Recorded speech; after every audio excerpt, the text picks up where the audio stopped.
Glória a Deus, amém, por este tempo de bênçãos, tempo que o Senhor está falando aos nossos corações. Quero louvar o Senhor por você que nos visita, te agradecer a Deus pela sua vida e dizer que você é bem-vindo no nosso meio.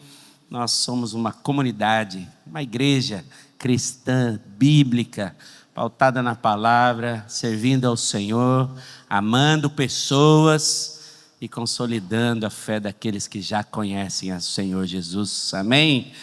Eu quero que você abra sua Bíblia comigo, no primeiro livro. Nós vamos ler 3 textos agora, e o primeiro texto é Salmo 78. Salmo 78, verso 70.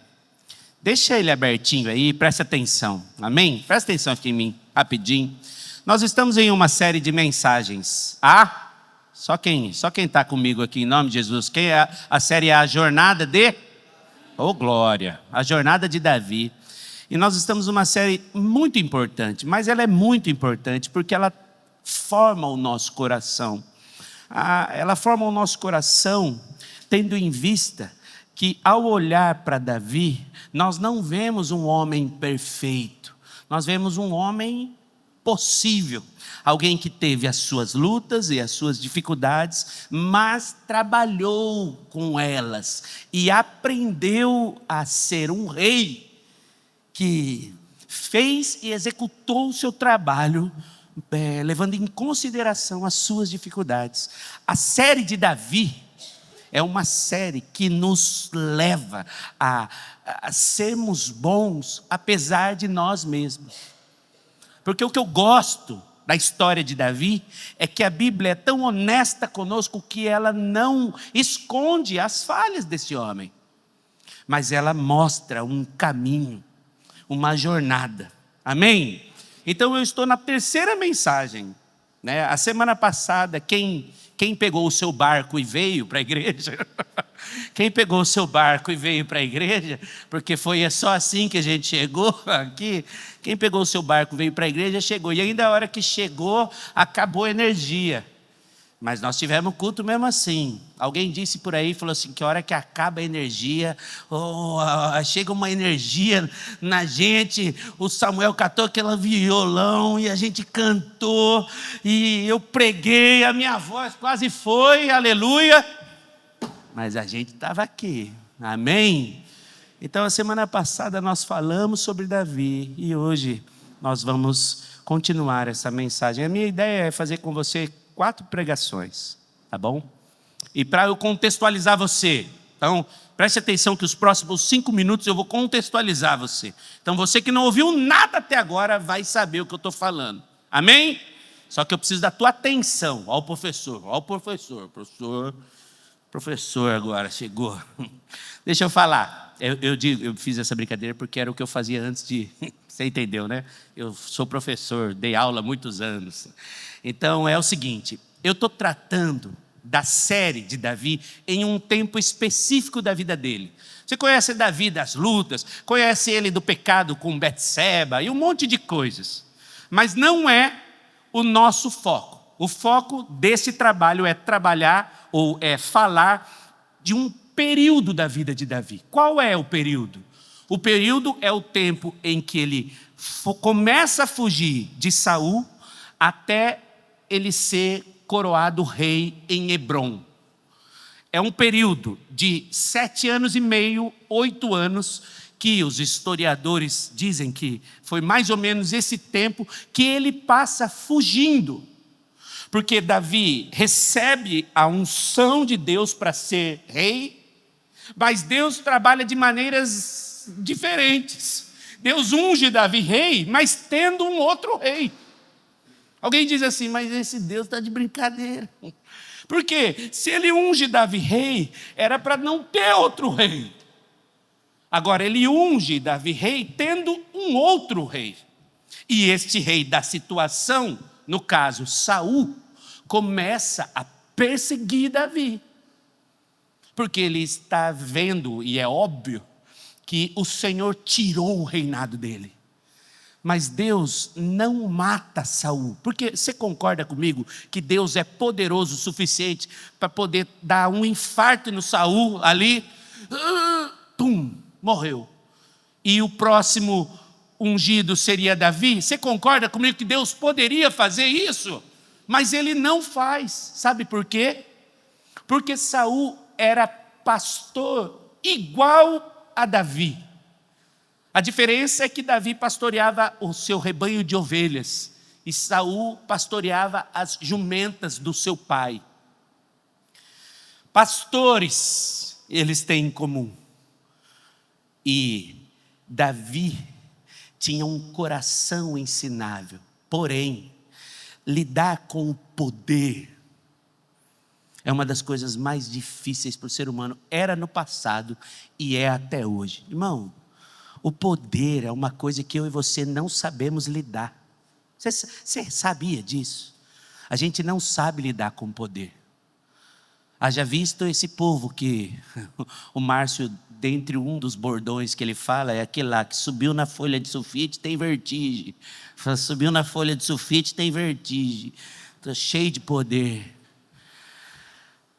Haja visto essas pessoas que têm a síndrome do pequeno poder. A gente não sabe lidar com isso. Sabe aquela pessoa que se sente melhor que as outras? É porque recebendo alguma admiração, ou algum cargo, ou algum lugar de importância, a gente passa a achar que nós somos de fato melhores que os outros. Bem, na história de Davi, escute, o que deu errado com Saul, que esta síndrome do poder, porque ele recebe poder, Deus precisava garantir que este Saul não brotasse em Davi quando ele assumisse o poder. Então o que ele usa para tirar o Saul de dentro de Davi? Você entende? Saul, leia-se, eu estou fazendo uma linguagem figurada para falar dessa síndrome do poder. O que Deus precisava fazer para tirar o Saul de Davi? Ele precisava usar o próprio Saul. Por isso que Saul não caiu duro. Porque Saul precisava ser usado para retirar de Davi esta síndrome do poder. E ele faz isso. Deus esmaga aquele garoto. Deus esmaga aquele garoto. E nesta fuga, você está comigo em nome de Jesus aí? Eu estou conseguindo ser didático e você entender o que eu estou falando? Então, nesta fuga, Davi passa por lugares. E cada lugar, lembra que eu estou, da hora que ele foge de Saul até ele ser coroado. Cada lugar trabalha um aspecto da identidade, da formação desse homem. Que vai garantir a Davi não ser um homem perfeito, mas ser um homem segundo o coração do Senhor. Diz o texto de Salmo 78, também escolheu, Salmo 78, 70, também escolheu o seu servo Davi e o tirou dos apriscos das ovelhas. 71, do cuidado das ovelhas e de suas crias. Está dizendo o texto que Deus tirou ele das ovelhas lá do rebanho, para ser não mais pastor de ovelhas, mas pastor de Jacó. Jacó é uma linguagem figurada para falar do povo. Jacó, o seu povo, e de Israel. Lembra-se que Deus é o Deus de Abraão, Isaque e Jacó, são os patriarcas. Jacó foi o único deles que teve o nome trocado. Depois da luta com o anjo, Jacó passou a se chamar Israel. Então ele está dizendo, Davi foi o povo, o pastor do povo, de Jacó o seu povo e de Israel a sua herança, 72. E ele os apacentou, quer dizer, o povo, segundo a integridade do seu coração, e os dirigiu com mãos sábias. Olha o que diz o texto lá em Atos 13, 22, quando Paulo está dando o seu discurso. Atos 13, 22, ele está dizendo, fazendo toda uma história do povo judeu, e em algum momento ele fez assim, tendo tirado Saul, Paulo está falando sobre isso, e ele fala, tendo tirado Saul, levantou-lhes o rei Davi, do qual também, dando testemunho, disse, achei a Davi Deus falando isso. Filho de Jessé, homem o que, irmãos? Segundo o meu coração, que fará toda a minha vontade. Davi era o homem segundo o coração do Senhor, mas não porque não houve problemas em sua vida, mas porque aprendeu a ouvir e ser direcionado pela palavra do Senhor. É este processo que ele aprendeu nesta fuga. Até agora nós vimos alguns lugares, eu vou fazer no último dia uma prova, você vai receber uma avaliação, você vai receber uma prova, e eu vou dizer, se você quiser a bênção do Senhor, você vai ter que passar na prova. Aí já faz o corte na internet e já fala, herege, é brincadeira, irmão, não vai fazer prova, calma o coração. Tem gente que tem trauma, falou de prova, começou a tremer, calma. Ele passou por alguns lugares que já foram trabalhados. Ramá foi o primeiro lugar. Ramá é o lugar da identidade. Davi é trabalhado na sua identidade. Ramá é o lugar onde morava o profeta Samuel. Eu não vou falar de tudo, viu, irmão? Se quiser, você pode ouvir a pregação que está no YouTube, aleluia. Depois de Ramá, ele vai para Nob. Nob é o lugar onde ele tem sustento, é a casa dos profetas, dos sacerdotes. Nob ele tem sustento e ele recebe a espada de Golias, mostrando para Davi que em toda aquela fuga não faltaria pão, provisão e proteção. Depois de Ramá, Nob, ele vai para Gate. Gate é o lugar da sua humilhação, é o lugar que ele tem que fingir de louco, porque Gate era a terra de Golias. Você lembra da história de Davi e Golias? A terra daquele que ele matou era Gate. E quando ele chega, as pessoas reconhecem, oxe, não é esse aí o Davi que matou o nosso guerreiro? E quando ele vê isso, fica com medo. Porque lembre-se, ele já está fugindo de Saul. Ele vai para Gate porque ele diz assim, Saul não vai me procurar em Gate, ele vai me procurar em qualquer lugar, em Gate não. E a hora que ele chega em Gate, as pessoas começam a reconhecer, ele finge de louco, a reputação dele vai para o lixo. Diz o texto que ele começa a babar na barba, riscar nas portas, que nem louco. Aí o rei de Gate diz assim, já não me falta louco nesse lugar, manda esse louco embora. Depois de Gate, depois que ele sai daí louco, foi o que nós falamos a semana passada, que você que pegou o seu barco e veio para a igreja ouviu. Se você não ouviu, também não tem como assistir na pregação, porque faltou energia, não gravou, aleluia. Então se você não ouviu, não tem o que fazer, faltou energia, não gravamos, aleluia. Depois de Gate, ele vai para Adulão. Quem já ouviu falar de Adulão? Uma caverna. Adulão era um sistema de cavernas que tem até hoje lá em Israel.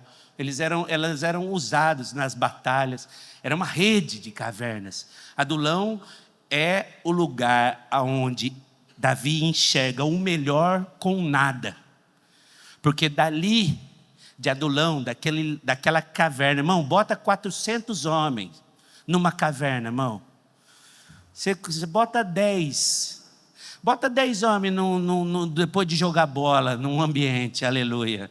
Você bota 400 homens numa caverna, irmão. 400 homens fazendo suas necessidades.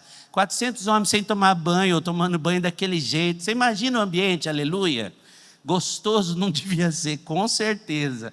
Mas era um lugar onde Davi forja os seus principais valentes. Davi, em Adulão, mostrou que era um líder. Porque aqueles homens que se juntam a ele, que eram homens endividados, homens problemáticos, homens a escória da sociedade, depois se tornariam os seus principais valentes. Olha que bênção. Bom, depois de Adulão, ele vai para Moabe. Então você lembra, Ramá, Nob, Gate, Adulão, Moabe. Ó a prova chegando, hein? Ó a prova. Ele vai para Moabe. Moabe tem uma característica muito interessante, porque Moabe é longe de Israel. Moabe é longe. É como se ele mudasse de país. Estou com muito problema no Brasil, vou para outro país. Foi exatamente isso que Davi fez. E ali em Moabe, ele deixa ali os seus pais. Ele conversa com o rei moabita e diz assim: eu posso deixar os meus pais aqui em segurança? E o rei de Moabe diz: pode deixar os seus pais aqui. O que é interessantíssimo, que quando ele estava vivendo a sua vida tranquila e calma em Moabe, Deus usa um profeta chamado Gade, que a gente só escuta desse profeta nesse lugar, nessa hora, e ele diz assim: escuta, está fácil demais aqui, o Senhor está mandando você voltar lá para Israel. Moabe é o lugar que tira a gente da zona de conforto. Moabe representa o seguinte: está suave demais, como diz o outro. Está fácil demais, está mamão com açúcar. Deus precisa de dar uma prova para você. Quem quer uma prova bem grande, aleluia, para Deus tirar você dessa zona de conforto, uma daquelas. Nenhum amém. Ninguém quer prova, Jesus. Ninguém quer prova. Moabe significa sair da zona de conforto, da zona de proteção. Bom, Davi volta, meu irmão. Davi volta.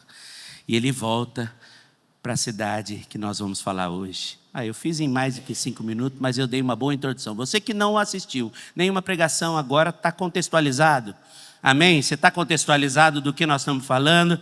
Então, 1 Samuel 23, 1 diz assim: e eles avisaram a Davi, 1 Samuel 23, 1, eis que os filisteus estão atacando, 1 Samuel, capítulo 23, verso 1. Então, avisaram a Davi, eis que os filisteus estão atacando a cidade de Keila. Não é a nossa Keila aqui não, viu?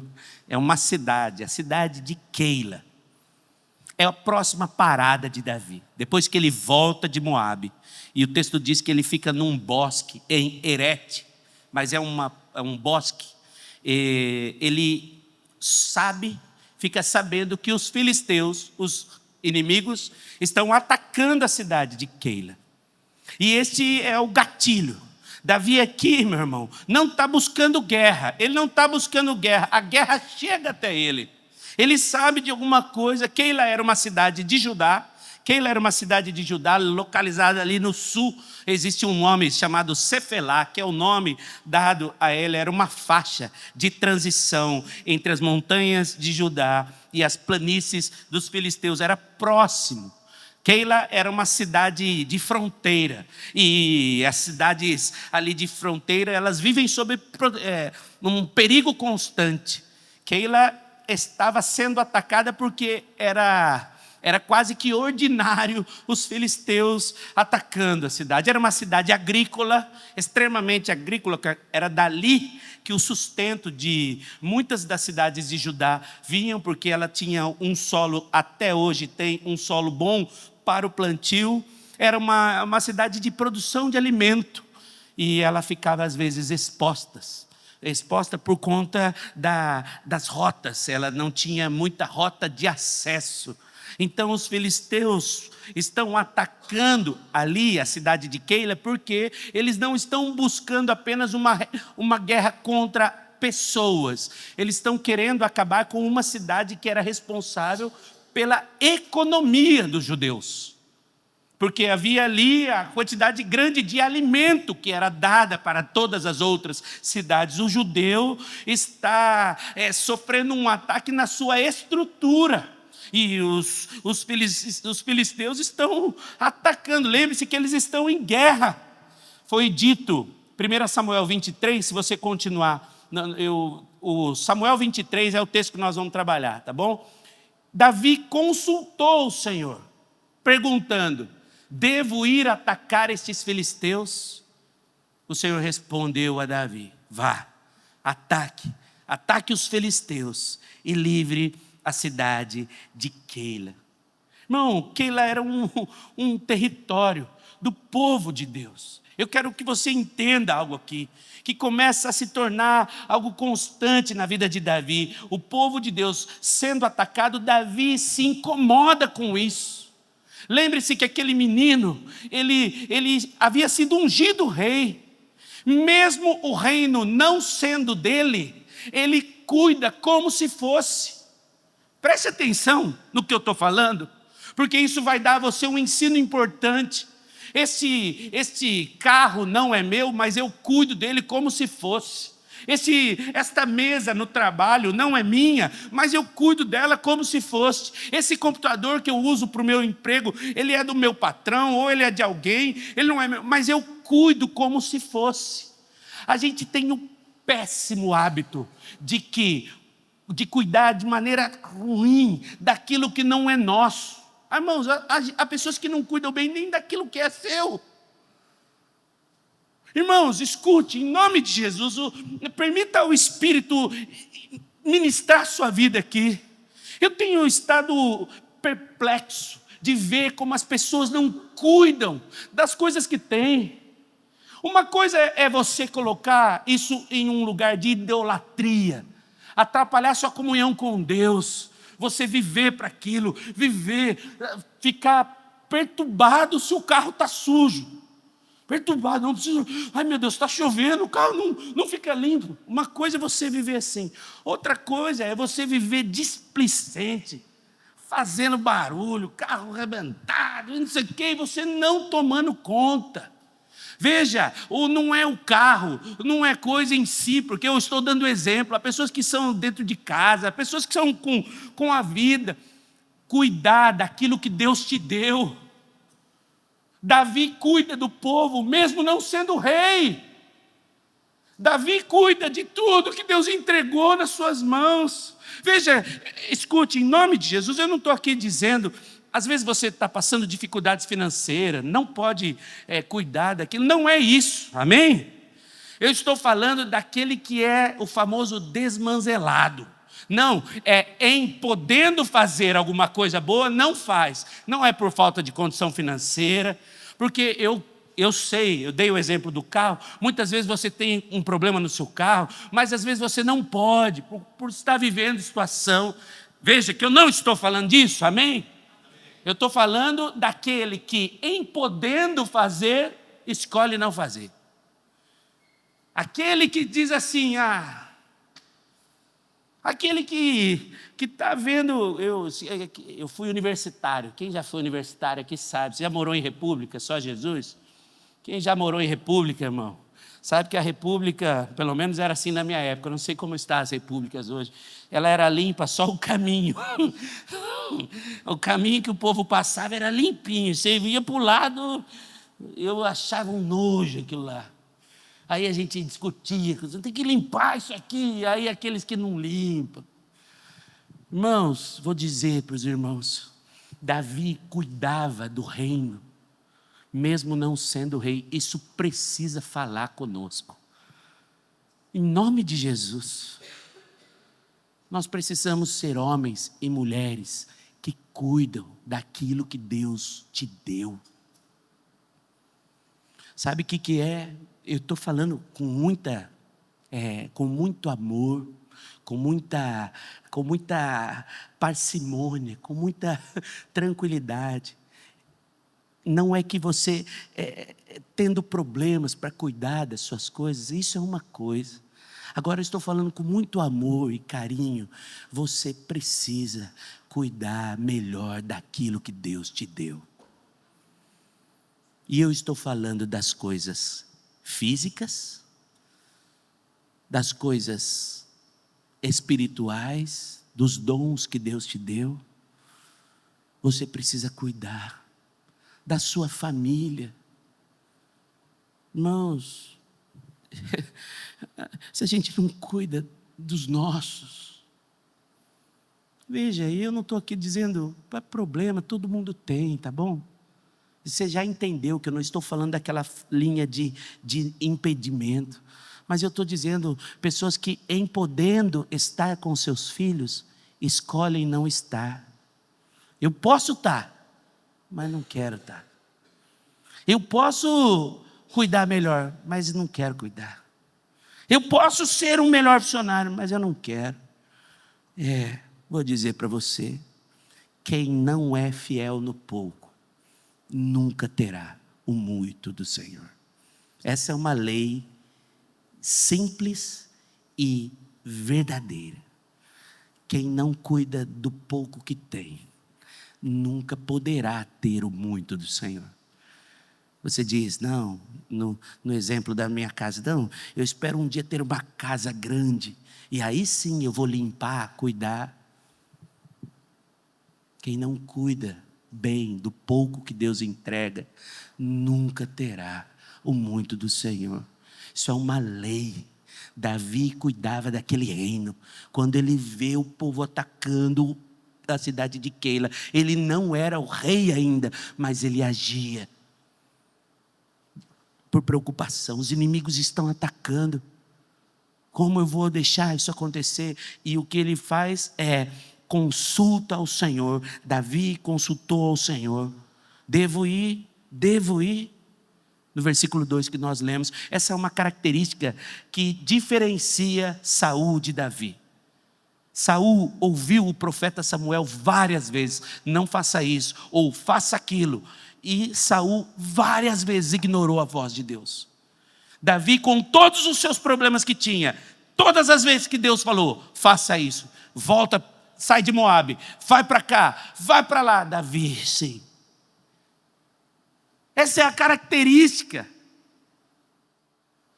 que fez de Davi ser o homem segundo o coração de Deus. Alguém vai perguntar, mas Davi, o homem segundo o coração de Deus, com tantos erros? Sim, porque foi este homem que ouvia, vai para a direita, vamos para a direita, fica, passa para cá, cuida do povo, cuido, é assim. E a primeira questão que aparece para nós aqui é que Davi não age pelo oportunismo, mas ele age por uma direção de Deus, de cuidar. O inimigo estava atacando, a oportunidade de vitória era pouca. Lembra que Davi está com 400, 600 homens. Não tinha chance. Davi não ia ser reconhecido por aquela vitória. Lembre-se disso, Davi não seria reconhecido. Se ele matasse todo mundo dos filisteus, ganhasse a batalha, isso não faria dele rei. Não era reconhecimento. Davi está buscando proteger o povo. E ele não decide pelo cenário. Davi está decidindo pela vontade de Deus. Irmãos, nós precisamos aprender isso. Davi aqui consulta e o Senhor insiste com clareza, precisa ir. Há muitos de nós que queremos agir por oportunismo ou por oportunidade, não por direção. É necessário eu e você termos uma direção na vida. O que direciona a sua história. Se for apenas o seu coração, cuidado. Porque nós precisamos ser direcionados por uma palavra, cuidar daquilo que temos, não andar à toa ou movendo-nos com os nossos próprios interesses, mas sustentados por uma palavra. Amém, irmãos? Davi não foi para aquela cidade, para uma oportunidade. Escute, em nome de Jesus, porque o verso 5 desse texto vai mostrar para nós uma coisa, 23, 5. Assim, os homens foram a Keila, lutaram contra os filisteus, e o que, irmãos? Tomaram. Quer dizer, Davi e seus homens que lutaram contra os filisteus e tomaram tudo, o gado deles, e causaram grande matança entre eles. Assim Davi fez o que, irmão? Salvou os moradores. Nossa, que fantástico. Deus falou com Davi, vai, pode atacar. Davi foi, se moveu, ganhou, fez além da expectativa, conseguiu tudo. Alguém vai dizer, mas esse homem é fera demais. Mas esta vitória não garantiu a Davi proteção. Porque os homens de Keila, preste atenção, estava todo mundo morrendo. Pensa, os filisteus chegando, acabando com tudo. Vem Davi, ganha, faz tudo. O que Davi recebe em troca, põe no verso 11, 1 Samuel 23, 11. Diz assim, Davi vai consultar o Senhor, porque ele sabe que Saul vai vir atrás dele. Lembra que Saul está perseguindo Davi. E ele diz assim: será que os moradores de Keila me entregarão na mão dele? Será que Saul virá mesmo, como o seu servo ouviu? Ah, Senhor, Deus de Israel, revela isto ao teu servo. E o Senhor lhe disse: o quê? Saul, ele vai vir. Verso 12. Então perguntou: e será que os moradores de Keila me entregarão juntamente com os meus servos na mão de Saul? O Senhor respondeu: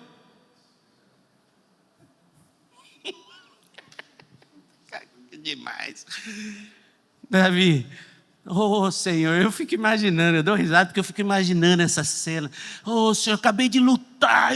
Imagina, irmão, lutar pelo povo. Lutar, ganhou, tirou a aflição, eles iam perder tudo. Ah, Senhor, será que eles vão me entregar? Vão. Será que Saul vai chegar? Vai. Davi arrisca a vida por eles. Davi salva a cidade. Isso mostra para nós um princípio importantíssimo, meu irmão. Nem tudo nesse mundo que é abençoado será leal a você. Nem todo o ambiente que você socorre um dia, socorreu, ajudou, ele vai ser um ambiente seguro para você. E tudo bem. O propósito de Deus na sua vida não depende da gratidão das pessoas. O propósito que o Senhor tem para você não depende do quanto alguém é grato por você. Irmãos, escute em nome de Jesus. Vou dar aqui para você uma fala. Nós vivemos um tempo em que nós somos ofendidos. A gente se ofende, irmão. A gente se ofende com tudo. Ah, fiz isso para mim, eu me ofendo. A gente se ofende com tudo, fácil demais. Ah, vão me entregar? Keila vai me entregar? Vai. Ah, maldito, eu não acredito. Você se viu? Ah, eu não acredito. Como que esse povo pode fazer isso com você? E a gente se ofende. Irmãos, nós somos a geração mais ofendida. Nós somos os ofendidos de Oliveira. Ofendidos. A gente se ofende com tudo, irmão. Alguém falou alguma coisa, eu me ofendo. Eu me ofendo. Existe um livro do John Bevere chamado A Isca de Satanás. Eu recomendo a você ler. Ele trata da ofensa. Nós somos a geração ofendida. Mas uma coisa que esse livro fala, e para mim é uma realidade, por trás de um coração ofendido, sabe o que mora? Um coração orgulhoso. Sabe quem se ofende, irmão? Quem tem orgulho. Você diz assim: eu não mereço passar por isso. Você se ofende porque a sua esposa fala para você alguma coisa. Você se ofende e você diz assim: eu devia passar por isso. Eu estou aqui fazendo, estou trabalhando, estou fazendo isso aqui. Você se ofende. Você se ofende porque seu marido fala para você e diz assim: mas ele não está vendo o que eu estou fazendo tudo nessa casa. Você se ofende. Você se ofende porque o teu chefe te cobra. Você se ofende. Deixa eu falar em nome de Jesus. Se você abrir o seu coração para esse entendimento aqui, um coração ofendido esconde um coração orgulhoso. Nós nos ofendemos porque nós temos orgulho e achamos que não deveríamos ser cobrados por aquilo.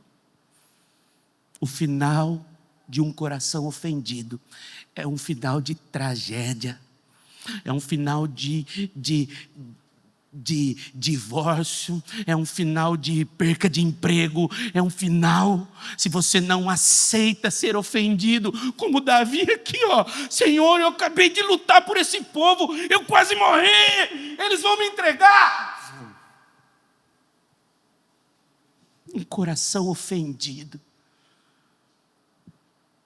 Nós precisamos Nós precisamos mudar essa coisa na nossa vida, porque a gente se ofende, irmão. A gente se ofende por tudo. A gente se ofende se a esposa cobra a gente se ofende se o patrão fala alguma coisa, a gente se ofende se o funcionário meu não faz isso, a gente se ofende porque devia ter feito isso, a gente se ofende porque o fulano ganhou na eleição, a gente se ofende porque o outro fez isso, a gente se ofende porque alguém disse. Um coração ofendido, tudo ofende a gente. Porque falou, porque não me chamou, teve festa, não me chamou. Eu vivo coração ofendido, tudo que todo mundo faz me ofende. Eu vou, em nome de Jesus, descortinar uma coisa.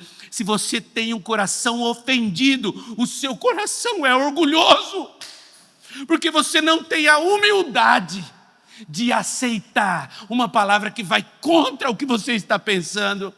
Porque no fim, aquele que se ofende fácil com tudo é aquele que não aceita que outras pessoas tenham uma palavra diferente da dele.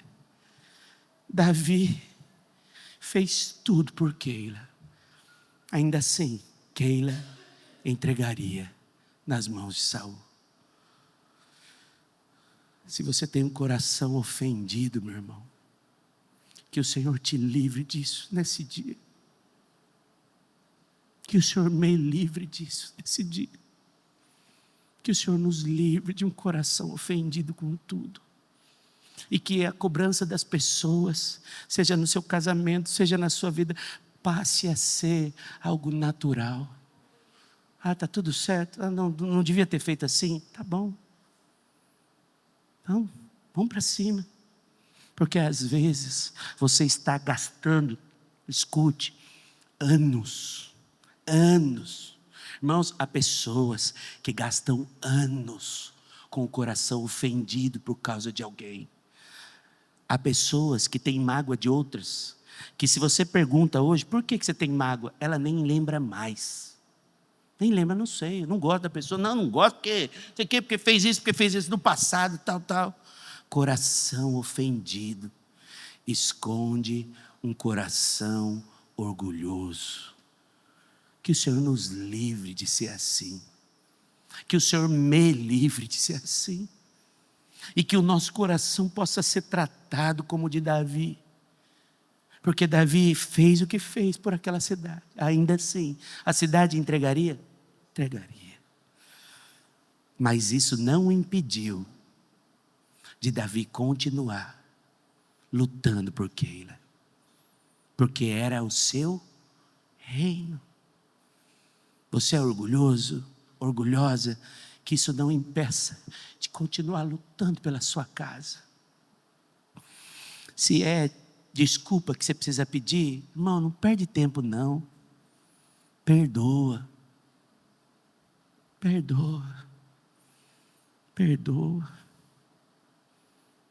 Tratando de pessoas, eu uma vez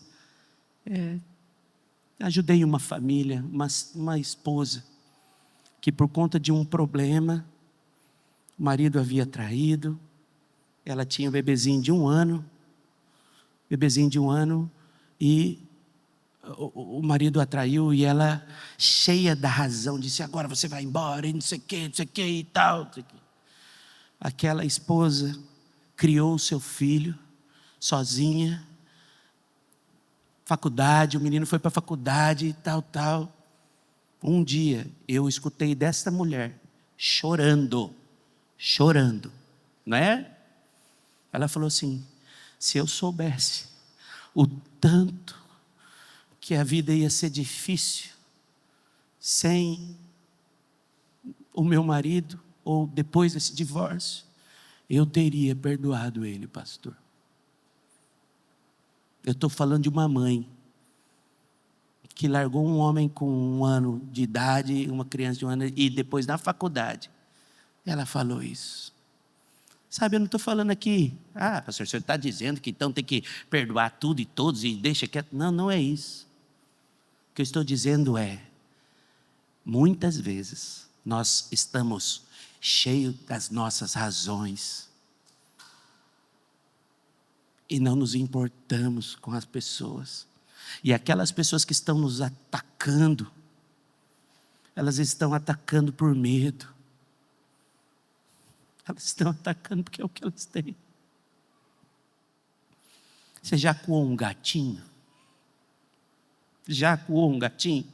Já pôs um gatinho no canto? Já pôs? O que o gatinho faz, irmão? Ele vai para cima de você.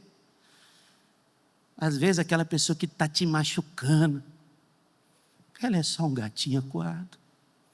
E você está com todo o seu orgulho dizendo: não, mas você viu o que ela está dizendo, o que ele está falando para mim, que não sei o quê. E é só um gatinho acuado, com medo, com mais medo do que você. E você está no seu auge de orgulho dizendo: eu tenho razão. Davi quase se matou por uma cidade que entregaria ele, se ele tivesse um coração ofendido. Não, mas você viu o que falaram de mim? O que falaram de mim? O que falaram de mim? Eu não mereço isso, eu não mereço.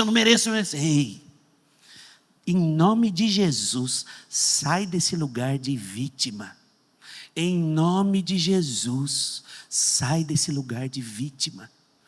Você não é vítima de nada.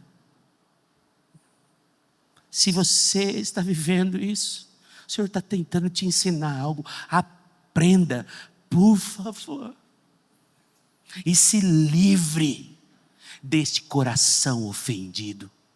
Porque o final de alguém que tem um coração ofendido com tudo e com todos é solidão. Escute, em nome de Jesus, permita eu seja um profeta para você agora. O final de alguém que vive com o coração ofendido é solidão. Sozinho. Porque é impossível, escute, em nome de Jesus, é impossível conviver com alguém ofendido. Ninguém consegue. Não é possível conviver diariamente com alguém que se ofende por tudo. Não dá, ninguém consegue. O final de um coração ofendido é um só: solidão. Sem amigos, sem família, solidão. Você não quer isso para você, eu sei que não quer. Então, meu irmão, faça igual eu, que estou aqui na frente de vocês. Reconheça o seu erro e diga assim: eu tenho um coração ofendido. Eu volto atrás. Me perdoa. Entenda, às vezes o gatinho acuado te machucando.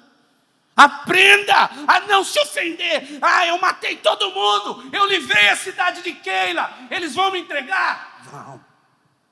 Mas eu não me ofendo mais. Porque eu sou humilde para saber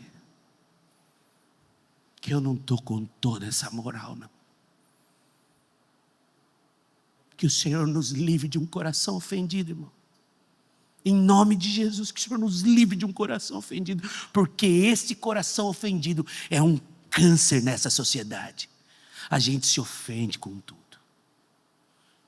Amém. Finalizando, depois de Keila, Davi passa para um outro lugar. Davi, depois de Keila, passa um tempo de deserto. Mas, piora, você vai vendo que vai descendo cada vez mais.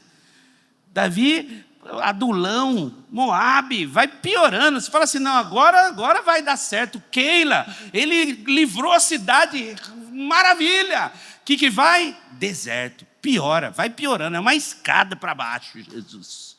Mas é neste deserto que ele vai passar por mais traição ainda. Em Zif, é o primeiro deserto que ele vai. Se você abrir sua Bíblia em 1 Samuel 23, é o capítulo que estávamos. Verso 19, diz assim: então os zifeus foram até Saul em Gibeá e disse: não está Davi escondido entre nós, nos lugares seguros em Oreza, monte de Aquilá, ao sul de Gesimon? Zif era um território de Judá.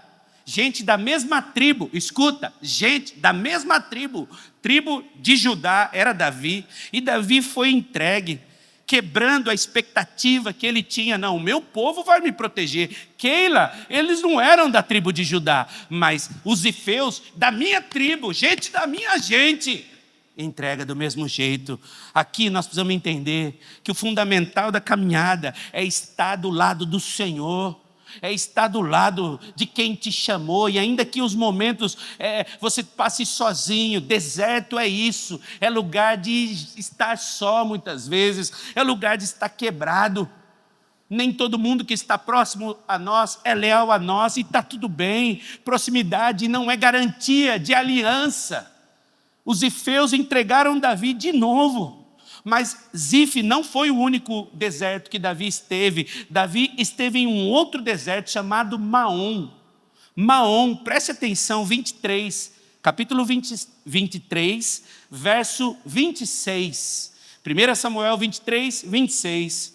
Saul ia de um lado do monte e Davi e os seus homens iam do outro lado. Davi se apressou em fugir de Saul, porque Saul e os seus homens já cercavam Davi e os seus homens para os prender. Aqui ele muda do deserto de Zif, que de novo entregam, ele vai para um outro deserto chamado Maom.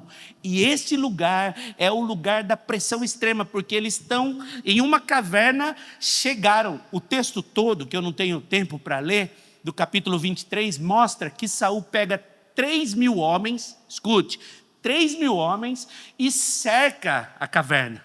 Na hora que o povo está aqui, o Davi está aqui, ele vai e cerca aqui.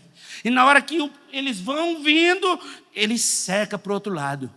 Aquela hora, Saul ia pegar Davi em Maom. Pressão extrema.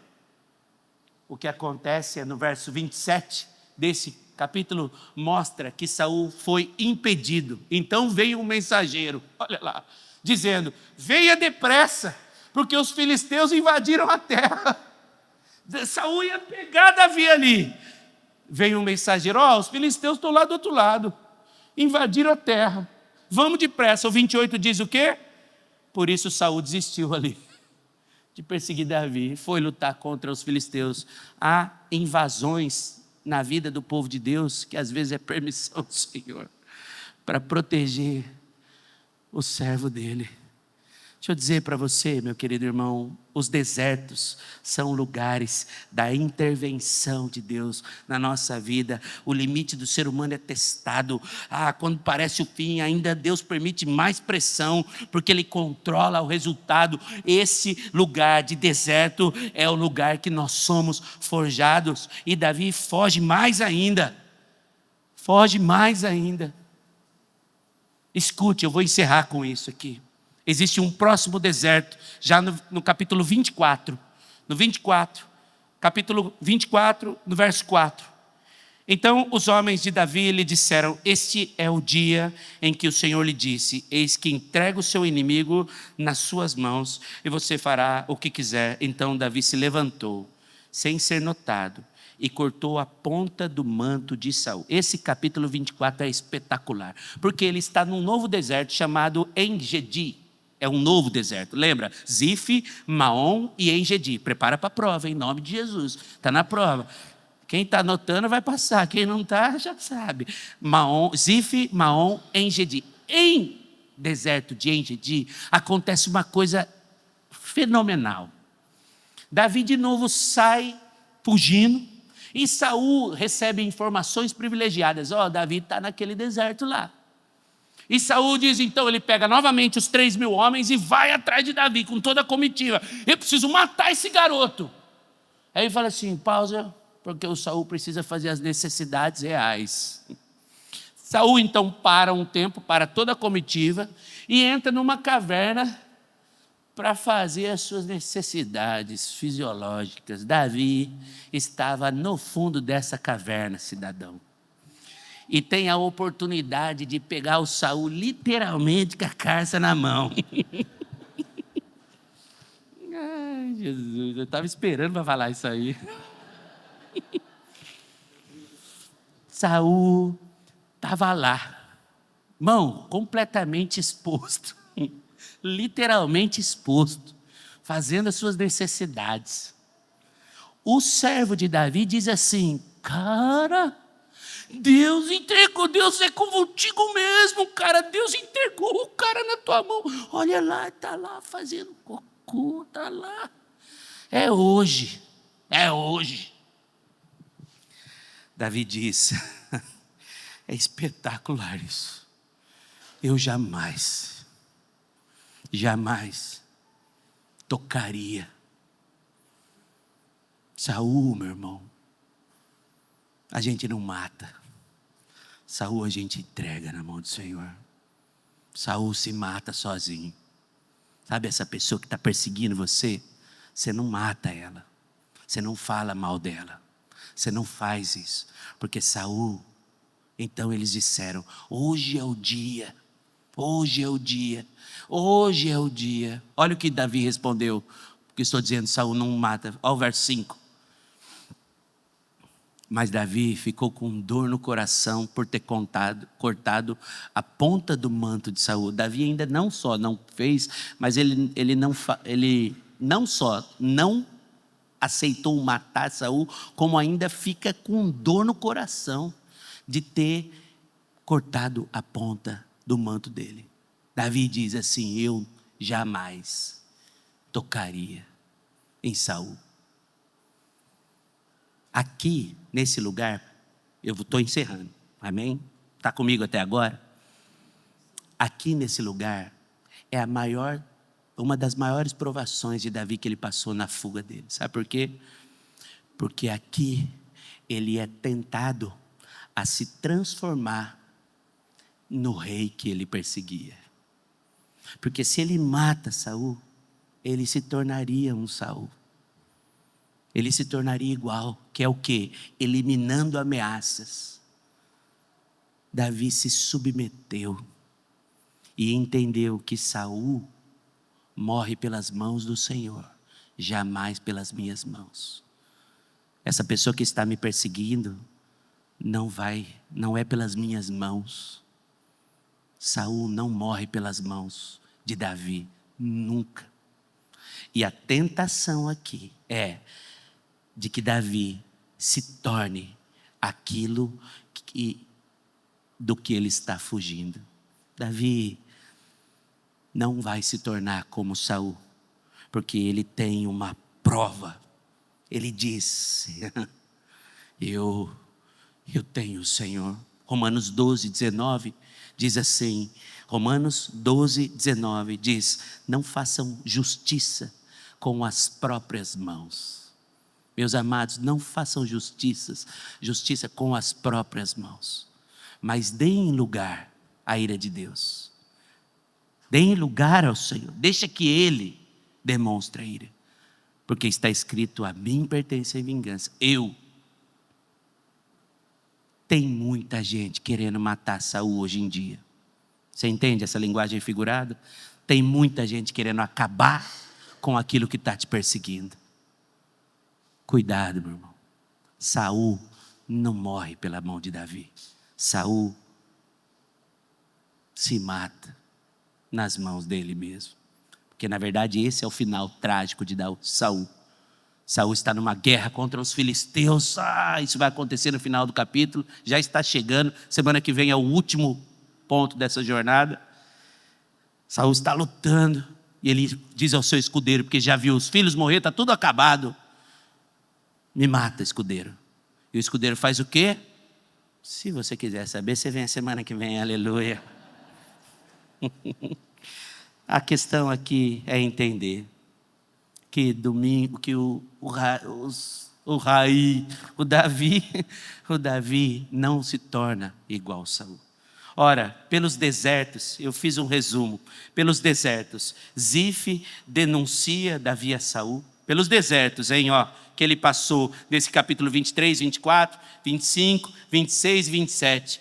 porque aí nós vemos que a história vai mostrar que em um dos desertos ele escolhe a sua esposa, chamada Abigail. Nesses desertos, Zif denuncia Davi a Saul, Jonatas aparece aqui e fortalece Davi, Saul persegue Davi continuamente, Davi foge para o deserto de Maom, Davi é quase capturado por Saul, quando na verdade o Senhor protege com uma invasão dos filisteus. Davi poupa Saul na caverna, como eu acabei de falar. Davi reconhece que a justiça vem de Deus e não das suas mãos. Oh, que poderoso isso! Samuel morre. Nesse tempo que ele está no deserto, Samuel morre. Davi vai para o deserto de Parã. Ali acontece um conflito com um homem chamado Nabal.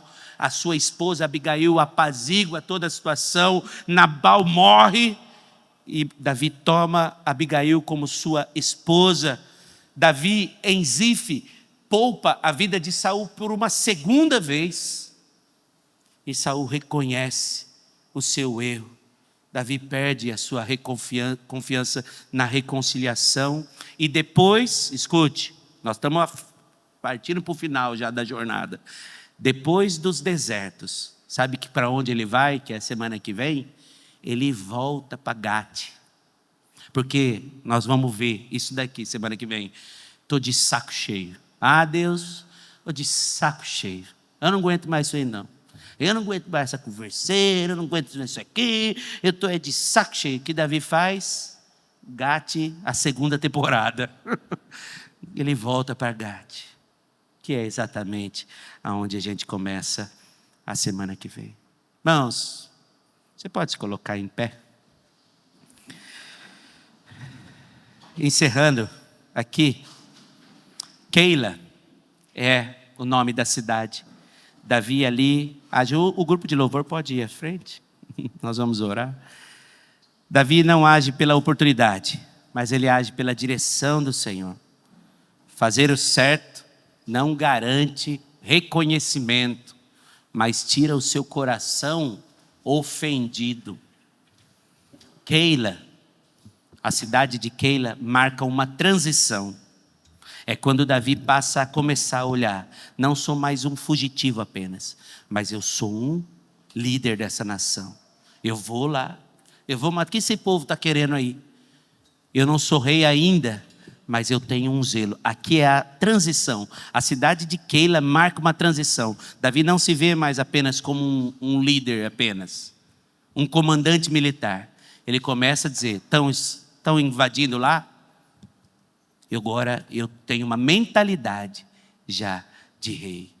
E os desertos de Zif, de Maom e En-Gedi mostra a intervenção do Senhor na vida de alguém que se submete à voz do Senhor. Como está seu coração, meu irmão, nesta jornada? Como você está? Sabe, meu irmão, vou dizer, deixa eu dizer para você,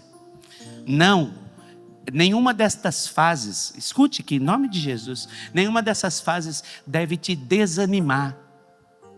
Porque é possível que você tenha, por exemplo, aqui, um coração ofendido, como eu disse. Mas veja, nenhuma dessas minhas falas é para você dizer assim, acabou, pastor, eu sou mesmo. Não. Sabe, o primeiro passo para a cura é reconhecer a doença. Então, ao reconhecer que o seu coração é ofendido e que um coração ofendido esconde um coração orgulhoso, você pode começar. Sabe qual é o começo de todo tratamento, irmão? Orando ao Senhor. Senhor, se eu tenho um coração ofendido e orgulhoso, toma o meu coração nas tuas mãos. Sabe, ninguém pode fazer isso por você. Ninguém pode. Ninguém pode fazer isso por você. É só você e o Espírito. E você, ao se colocar na presença do Senhor, dizendo, Senhor, você não precisa falar para ninguém agora, não precisa dizer nada. Aqui, você e Deus, Senhor, eu tenho um coração que se ofende com tudo. Me ajuda, Pai. Eu sozinho não consigo. Eu quero ser diferente. Eu quero ser diferente. Eu quero olhar para as pessoas, eu quero não me ofender mais por tudo. Ah, Senhor, se na verdade esse coração ofendido esconde um coração orgulhoso, começa a me fazer mais humilde, Pai. Eu preciso de humildade, de pensar menos em mim, pensar menos nas minhas coisas, no meu bem-estar, pensar menos em mim e pensar mais naqueles que estão ao meu lado. Me dá um coração mais humilde, Pai. Me dá um coração que não se ofende tanto com as coisas. Me dá um coração que está pronto a perdoar e a pedir perdão, independente do que fizeram para mim, independente dos outros. Ah, Pai, me dá um coração que não luta por justiça própria. Me dá um coração, Pai. Senhor, me dá um coração que não se ofende, Pai. Me dá um coração que olha as coisas, Pai. Me dá um coração. Oh, Deus Todo-Poderoso, coloca-nos, ó Pai, alinhados com a Tua presença, com o Teu mover, com a Tua unção. Ah, Deus, que o Senhor possa, Pai, ministrar ao coração da Tua igreja o lugar, Senhor Deus, de humilhação, o lugar de rendição, de um coração completamente aprovado pelo Senhor. Oh, Deus Todo-Poderoso, o Senhor sabe, Pai, sabe exatamente, Senhor Deus, o que nós precisamos, o que nós somos, o que nós temos, Pai. Oh, cumprir todo o Teu querer, dá meu coração igual a dá meu coração igual a que a graça do Senhor Jesus, o amor de Deus, as consolações do Espírito Santo e um coração trabalhado pelo Espírito, um coração moldado à presença dEle, esteja com você e toda a sua família hoje e para todo sempre. Amém. Amém. Deus abençoe você em nome de Jesus.